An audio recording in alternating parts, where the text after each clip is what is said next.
Dans la poussière rouge du Sahel, deux chiffres s'entrechoquent, des convois entiers disparus et des villages qui dorment enfin ligne.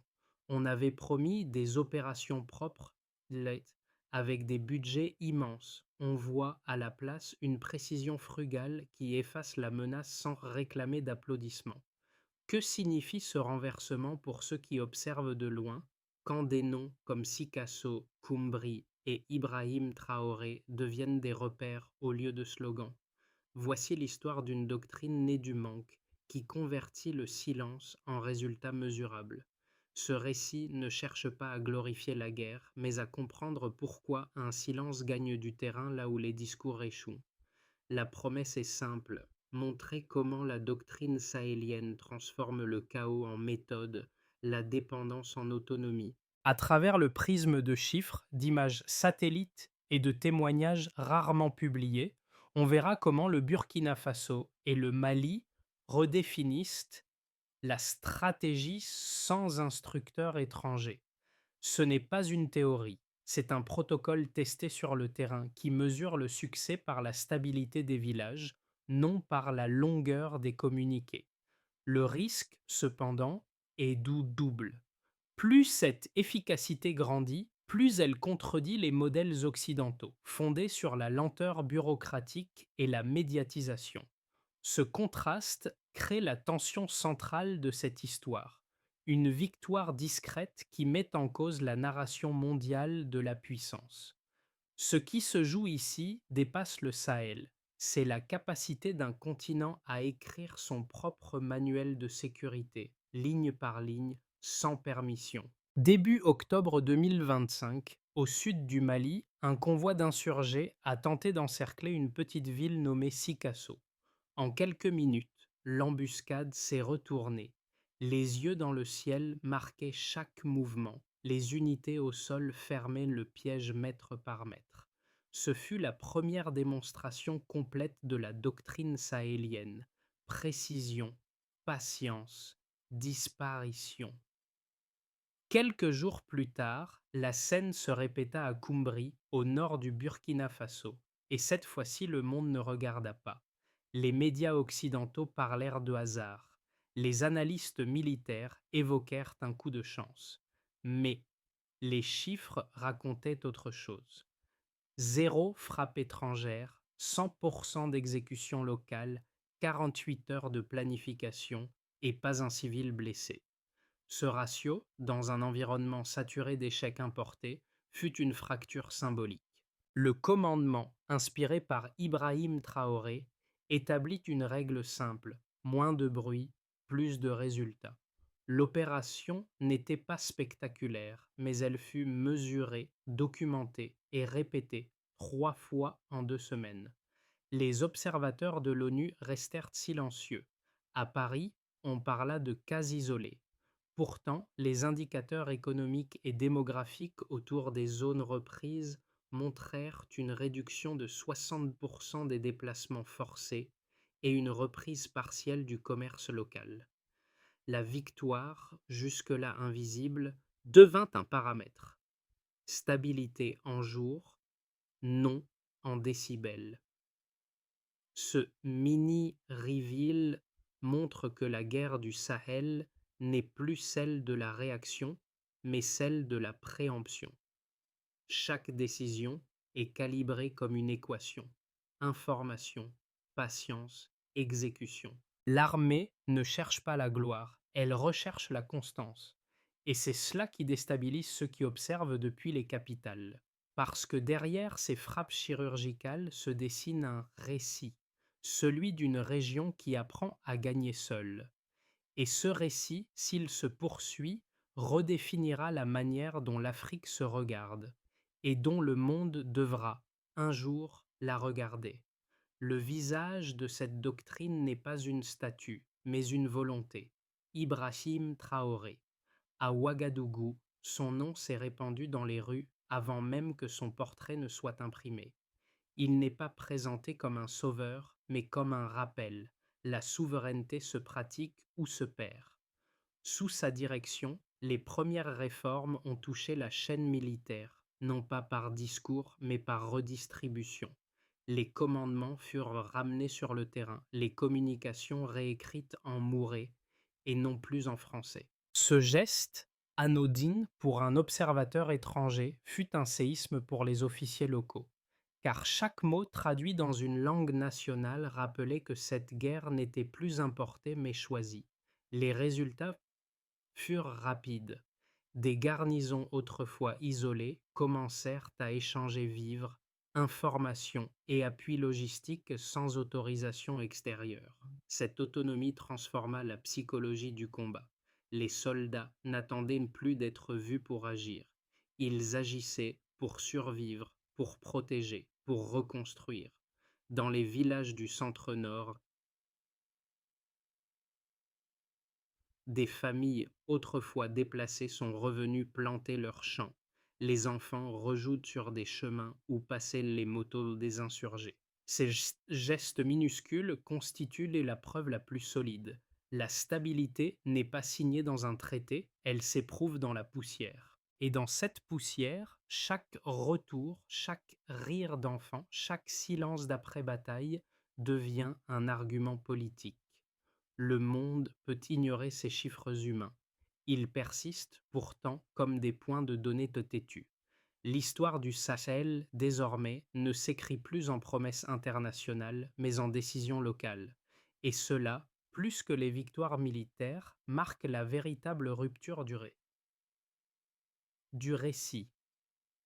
Tout s'accélère à partir de la fin octobre. Au Mali, les rapports internes notent une série de victoires silencieuses, 5 opérations, 0 demande d'appui extérieur. Au Burkina Faso, Ibrahim Traoré réunit le haut commandement et résume en 3 mots: attendre, observer, effacer. Cette séquence devint la signature du Sahel. Les insurgés, habitués à provoquer des réactions rapides, trouvent désormais face à eux une patience déconcertante. Aucune riposte hâtive, aucun tir préventif. Les drones burkinabés marquent les positions, les observateurs locaux confirment via radio, et l'action ne débute que lorsque la certitude atteint 100%. Cette précision, longtemps jugée impossible dans une guerre de brousse, crée un effet psychologique nouveau: la peur du silence. Les groupes armés apprennent qu'une absence de réponse signifie souvent leur effacement imminent. À Koumbri, une centaine d'assaillants sont encerclés dans un rayon de 2 kilomètres. Le feu ne dure pas plus de 15 minutes, mais le résultat est total. Les observateurs étrangers, incrédules, cherchent les drones français. Il n'y en a pas. Les témoins locaux parlent d'un orage centenaire. L'armée burkinabé publie un communiqué de 20 lignes. Pas d'image, pas de triomphe. Cette sobriété est calculée. La victoire n'est pas un spectacle, c'est une habitude. Dans les jours suivants, les forces du Niger adoptent la même cadence. Les insurgés reculent, désorganisés, tandis que les marchés rouvrent. Une étude interne de la CEDEAO note une baisse de 32% des incidents violents en 30 jours dans la bande frontalière. Le FMI y voit un indicateur de stabilité macroéconomique. Les convois commerciaux reprennent, les taxes rurales augmentent légèrement.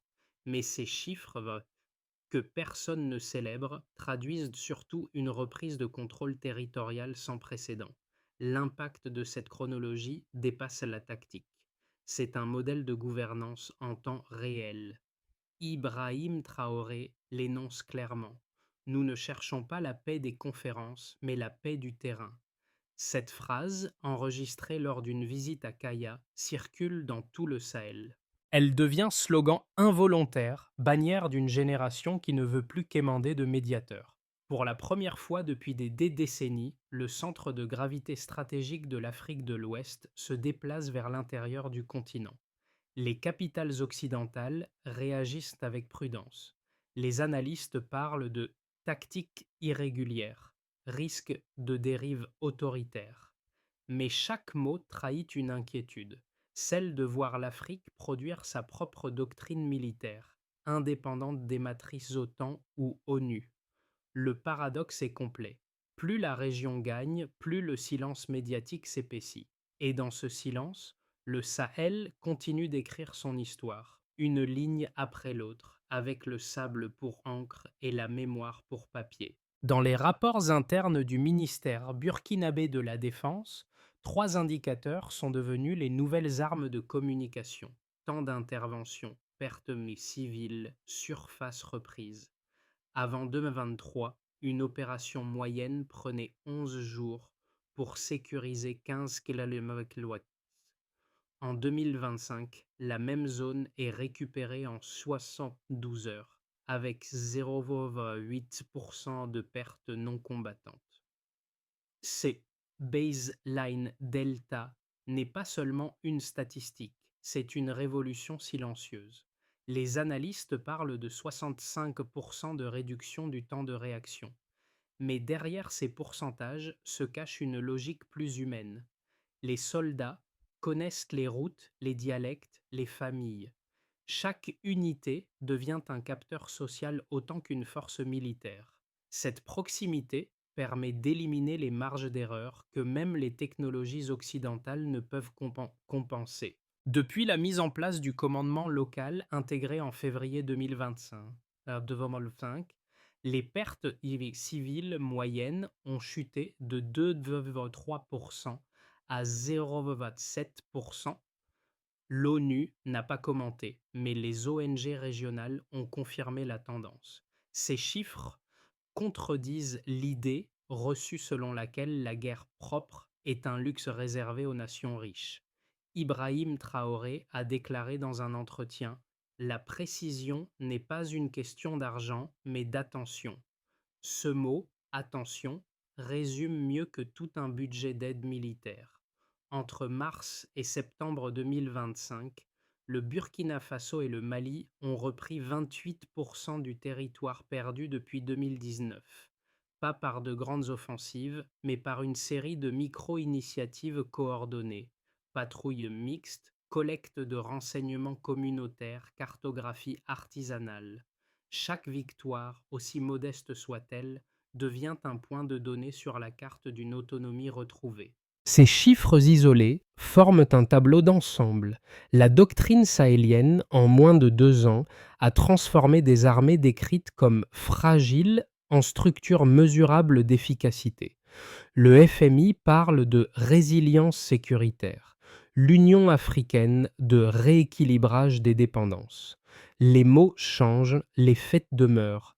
La guerre du Sahel a inventé un langage empirique où chaque silence compte plus qu'un communiqué. Mais ce succès numérique a un coût: la fatigue. Chaque opération est une course contre le manque de moyens, la chaleur, la lassitude.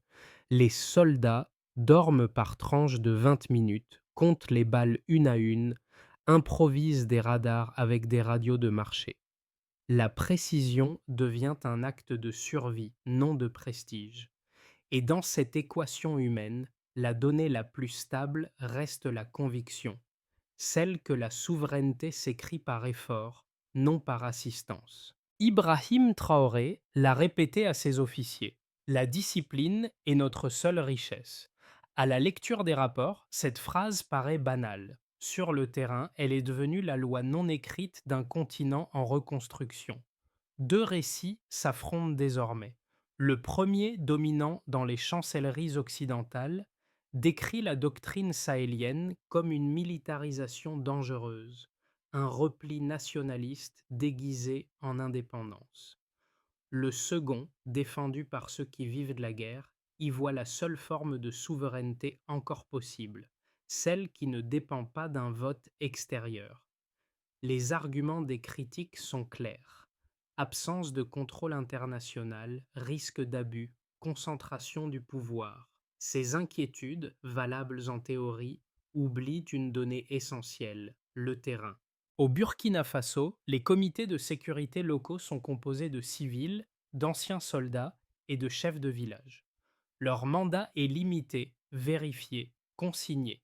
Là où les forces étrangères échouaient à identifier les groupes ennemis, ces réseaux communautaires établissent une cartographie d'une précision inédite. C'est la bureaucratie renversée par la connaissance intime du territoire. Les défenseurs de la doctrine répondent que l'Occident confond toujours discipline et autoritarisme. Ibrahim Traoré l'a résumé ainsi: nous ne cherchons pas à contrôler nos peuples, mais à cesser d'être contrôlés. La nuance est vertigineuse, car pour la première fois, l'Afrique propose un modèle de sécurité fondé non sur la tutelle, mais sur la responsabilité. Et cette responsabilité, douloureuse mais assumée, devient un acte de résistance intellectuelle autant que militaire. Même les observateurs neutres commencent à réviser leur jugement. Le Centre africain d'études stratégiques note que la doctrine du Sahel a réduit de 40% les déplacements forcés sur 12 mois. Les Nations unies, elles, gardent le silence, embarrassées par une réussite qui invalide leur dépendance structurelle. Le Sahel n'est pas en train de dériver, il est en train de revenir à lui-même. Et peut-être qu'un jour, quand le monde cessera de mesurer la légitimité par la ressemblance avec ses propres institutions, il comprendra que la stabilité n'a jamais eu besoin de traducteur. Le tournant arrive sans fanfare. Une phrase prononcée à voix basse par Ibrahim Traoré condense tout: notre silence est notre bouclier. 8 mots, pas un de plus. Ce one-liner devient la clef du milieu du récit. Ce n'est plus une histoire de guerre, mais de maîtrise narrative. La région qui, jadis, mendiait la reconnaissance, dicte désormais son propre rythme. À Ouahigouya, des soldats enregistrent leurs opérations sans les diffuser. À Bamako, des journalistes locaux refusent les images spectaculaires, préférant des rapports écrits, austères, vérifiables. Ce refus de spectacle est une stratégie. Tant que le Sahel reste silencieux, il reste imprévisible. Les services étrangers, eux, peinent à suivre. Leur grille d'analyse dépendait du bruit, ils doivent désormais apprendre à lire les absences. Et dans ces absences, le pouvoir s'inverse. La zone que l'on croyait vide devient le centre, le discours devient périphérie. Ce renversement discret, au cœur du film, sépare les observateurs des acteurs. Le Sahel n'explique plus ce qu'il fait, il le fait. Et ce geste, simple et radical, redéfinit ce que signifie exister en dehors du regard des autres. 4 sphères de la vie quotidienne en portent la trace: nationale, économique, sociale et régionale. Au Mali et au Burkina Faso, les gouvernements ont transféré 27% des budgets de défense vers des projets civils liés à la sécurité locale. Les routes secondaires sont réouvertes, les écoles fonctionnent à nouveau sous protection communautaire. Le ministère de l'Intérieur rapporte une baisse de 43% des attaques dans les zones rurales. Ce glissement des priorités, impulsé par Ibrahim Traoré, transforme la souveraineté en service public. Protéger, c'est désormais gouverner. La stabilité attire discrètement des capitaux africains: Banque du Ghana, investisseurs du Nigeria, coopératives du Niger. Le commerce frontalier reprend sans dépendre des corridors français. Les marchés de Bobo Dioulasso affichent une hausse de 18% des échanges agricoles. Le pays ne s'enrichit pas encore, mais il respire. La doctrine du Sahel façonne aussi un imaginaire collectif. Les jeunes citent les batailles de Sikasso comme leurs grands-parents citaient les indépendances. Les chansons populaires mentionnent l'Ibrahim Traoré non comme un chef, mais comme une métaphore du courage ordinaire. L'école introduit des modules de défense citoyenne, mélange d'histoire, d'économie et de responsabilité civique. Ce lien entre mémoire et action rend la résistance transmissible. Au Niger, les répliques politiques sont immédiates: suspension de nouveaux contrats miniers étrangers, renégociation des bases militaires. Les diplomates parlent d'un effet de ricochet institutionnel. La doctrine burkinabé, d'abord jugée téméraire, devient un modèle pour les États qui souhaitent rompre avec la tutelle externe sans sombrer dans l'isolement. Même la CDEO, après des mois de condamnation, adopte le vocabulaire de transition souveraine. Ses conséquences ne sont pas spectaculaires. Elles se mesurent dans la routine. La nuit où les villages dorment sans patrouille, la récolte qui n'est plus pillée, le courrier qui arrive.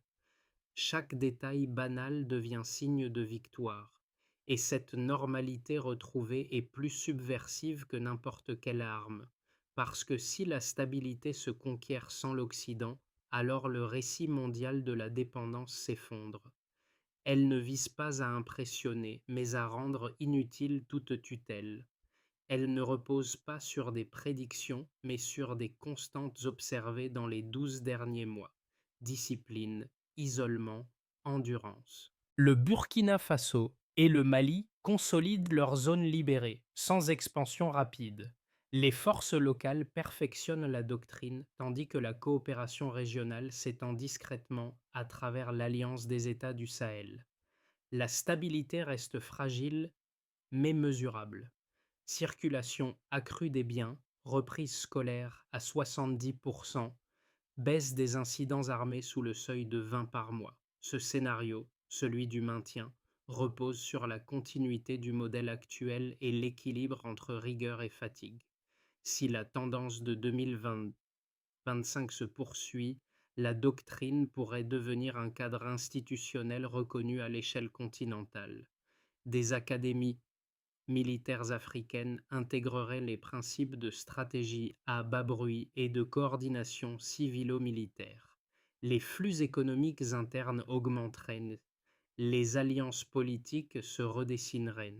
Ibrahim Traoré, déjà cité comme symbole de défense de destin, deviendrait une référence historique, non pour ses batailles, mais pour avoir converti la rareté en méthode. Dans cette trajectoire, l'Afrique de l'Ouest ne serait plus étudiée comme une zone de crise, mais comme un laboratoire d'autonomie. Une rupture d'équilibre pourrait ramener la dépendance. Inflation logistique, fatigue populaire, infiltration des anciennes influences. Les puissances extérieures offriraient une aide conditionnelle que les États épuisés pourraient accepter. Le risque ici n'est pas la défaite militaire, mais la réintégration dans l'ancien cycle de tutelle, car chaque alliance importée porte sa facture invisible. Ibrahim Traoré l'a résumé en une mise en garde. Dire oui trop tôt, c'est redevenir élève. Dans tous les cas, la doctrine du Sahel a déjà imposé un précédent, un continent capable d'expérimenter son propre futur stratégique. Le véritable enjeu n'est plus la guerre, mais la tentation, celle de renoncer à la solitude au moment précis où elle commence à porter ses fruits. Ce récit n'appartient pas qu'aux soldats ou au gouvernement. Il concerne quiconque a déjà cru qu'un pays pauvre devait attendre la permission pour agir. Dans les marchés de Kaya, les femmes répètent le mot patience comme d'autres récitent des prières. À Bamako, les enfants apprennent à compter non les jours d'école perdus, mais se retrouver. Et dans les villages du Nord, les pères racontent les nuits redevenues silencieuses comme des miracles mesurables. Pour les spectateurs lointains, ce silence est déroutant. Il n'a ni drapeau, ni musique, ni discours. Mais il porte un message universel. La dignité n'a pas besoin d'amplificateur. Chaque victoire sahélienne questionne la notion même d'assistance. Car si le Burkina Faso, sous Ibrahim Traoré, peut rétablir la sécurité sans fonds extérieurs, que vaut encore la promesse d'un ordre mondial juste? Les analystes diront que ce sentiment d'appropriation est risqué. Mais le risque inverse, celui de l'oubli, est pire, car l'oubli, c'est la dépendance qui revient déguisée en normalité. Et cette normalité, le Sahel n'en veut plus. Dans la poussière, on n'écrit pas des constitutions, on les incarne. Chaque décision prise par un commandant local, chaque femme qui reconstruit un mur, chaque enseignant qui ouvre une classe sous un toit de tôle prolonge la même équation. Souveraineté, action. Et ce simple égal vaut tous les traités jamais signés. Ce n'est plus un conte africain. C'est un miroir dans lequel le monde entier est invité à se reconnaître. La doctrine sahélienne ne s'arrête pas à la victoire militaire. Elle se déploie maintenant comme un plan d'action mesurable, à travers 5 étapes que le Burkina Faso et le Mali ont déjà amorcées. Les écoles militaires régionales intègrent désormais des modules sur la planification lente et la coordination communautaire. Ce changement structurel voulu par Ibrahim Traoré vise à graver la méthode dans la durée. Les comités de vigilance deviennent des institutions hybrides, moitié civiles, moitié anciens combattants. Leur mission: protéger, alerter, sans militariser le quotidien. Chaque localité documente ses propres indicateurs de sécurité, un concept inédit en Afrique de l'Ouest. Les budgets locaux s'ajustent à la réalité. Moins d'importations, plus de production communautaire. Les coopératives agricoles remplacent progressivement les convois d'aide. L'autonomie économique devient une forme de défense passive. Au lieu de multiplier les sommets, les États du Sahel misent sur des partenariats bilatéraux ciblés. Pas de grandes alliances, mais des pactes fonctionnels. Chaque engagement est évalué selon un seul critère: réduit-il la dépendance? Culture du silence stratégique. L'information publique suit la logique inverse des réseaux modernes. Parler peu, agir beaucoup. Cette discrétion n'est pas une fermeture, mais une méthode de préservation. Ces 5 axes dessinent un horizon d'endurance. La doctrine n'impose rien, elle démontre. Et tant que cette démonstration continue, la souveraineté cesse d'être un mot pour redevenir un rythme. Un rythme lent, précis, obstiné, celui du Sahel debout. Le soir, dans les rues d'Ouagadougou, les portraits d'Ibrahim Traoré se mêlent aux drapeaux usés des anciens combats. Les visages ne célèbrent pas un héros, mais une continuité, celle d'un peuple qui, après des décennies d'attente, s'est levé sans ordre venu d'ailleurs. La doctrine sahélienne n'est pas un cri de victoire, c'est une respiration lente, têtue, forgée dans la poussière et le manque. À Kaya, un soldat rentre chez lui sans musique, sans honneur officiel. Son fils lui demande: Est-ce fini? Il répond simplement: Non, mais c'est à nous maintenant. Cette phrase courte et brute condense tout le sens de cette révolution silencieuse. Le Sahel n'a pas besoin de témoins, il a besoin de mémoire. Le silence, jadis signe d'effacement, devient la preuve vivante de la maîtrise. Là où les puissants cherchent des mots, le Sahel choisit l'endurance. La dignité n'a pas besoin de traduction. Si cette histoire vous atteint, ce n'est pas par ses batailles, mais par ce qu'elle révèle: la force tranquille d'un continent qui ne demande plus la permission d'exister. Le Sahel n'attend pas les caméras, il reconstruit. Chaque puits rouvert, chaque école réparée, chaque marché sécurisé est une victoire sans communiquer. Ibrahim Traoré l'a dit avec sobriété: Nous ne cherchons pas à convaincre, mais à persister. Cette persistance est un acte politique, une philosophie et une invitation. Qu'est-ce que la souveraineté signifie aujourd'hui dans un monde saturé de dépendances déguisées? Partager ce message, ce n'est pas prendre parti, c'est reconnaître une expérience humaine universelle, celle du courage, sans témoin. Le Sahel appelle à écouter autrement, à mesurer la valeur d'un pays non par son bruit, mais par la paix qu'il sait protéger. Et si ce silence vous parle, laissez-le grandir. Car parfois, le monde change non quand on crie, mais quand on apprend à se taire ensemble.